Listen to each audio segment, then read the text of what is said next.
蟻木源自南美洲熱帶雨林，主要分布喺巴拉圭、阿根廷同巴西等地。當地居民自古以嚟就有飲用蟻木樹皮嘅傳統。佢豐富嘅天然植物成分及獨特嘅草本特性，令佢嘅價值備受肯定。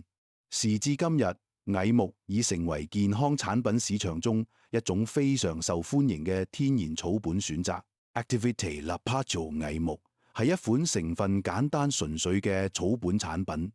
以100%蟻木製成，冇添加任何人工成分，保留咗植物嘅天然特質，適合偏好透過草本產品作為日常保養嘅人士選用。蟻木因其樹心富含多種強效活性成分，長久以嚟被視為具備多元植物特性嘅天然草藥。值得一提嘅係，蟻木早於1981年已經獲得美國食品及藥物管理局 FDA 發出相關證明文件，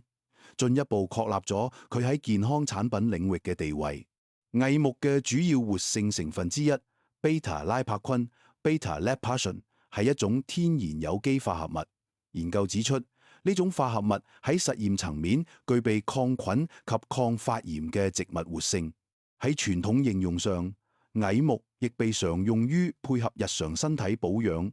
例如幫助減輕傷風引起嘅不適，舒緩肌肉疼痛及關節痛。同時，亦被認為有助促進新陳代謝、調節生理機能，因此對經常咳嗽或因日常活動而出現肌肉關節不適嘅人士，亦較為適合。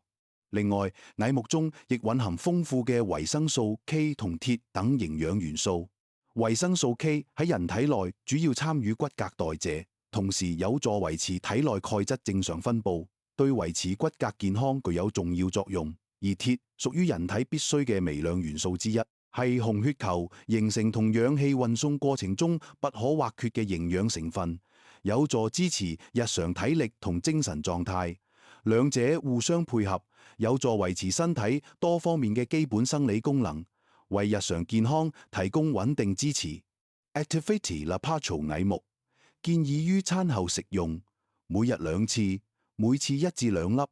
實際食用分量可按個人需要作適當調整。本產品適合關注身體狀態、生活忙碌或偏好，透過草本產品作為日常保養人士，作為日常保健嘅一部分，配合均衡飲食同健康生活習慣，令你嘅身體喺南美草本嘅守護下，重拾平衡與活力。